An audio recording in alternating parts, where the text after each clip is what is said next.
Magandang araw. Ako po si Mark Lester Liraga. Ito po ang aking daily devotions ngayong April 21. Why pray for wisdom? Solomon. Na tinalaki po ni Pastor Russell Ocampo sa 365 daily devotion.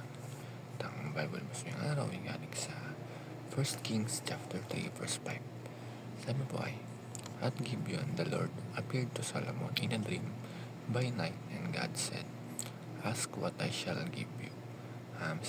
Sa passage na ito ay makita natin si Solomon na binigyan ng Diyos ng isang pagkakataon. Sinabi ng Diyos, ask for whatever you want me to give you. Isipin natin yon.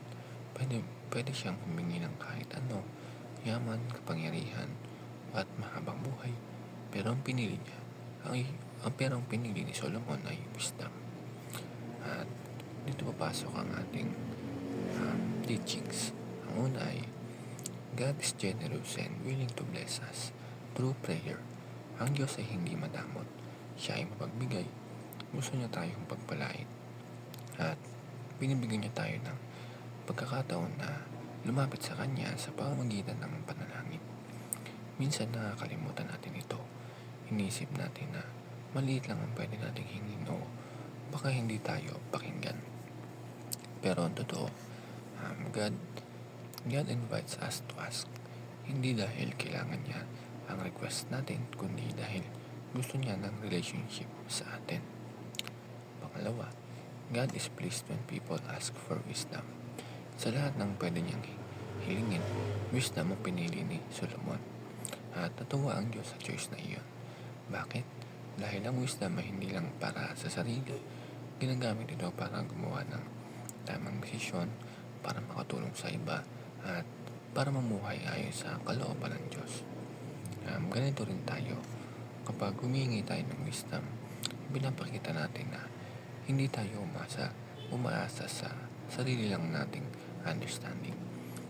Inaamin natin na kailangan natin ang guidance ng Panginoon.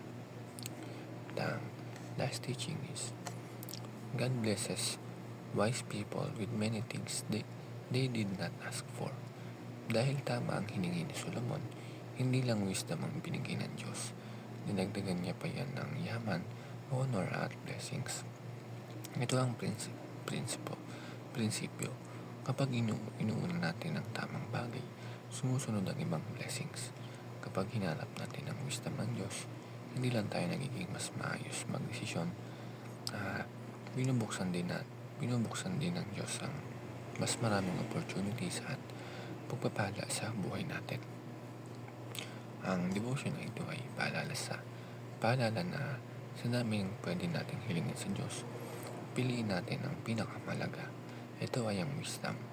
Hindi lang success, hindi lang comfort, kundi karunungan kung paano mamuhay ng tama.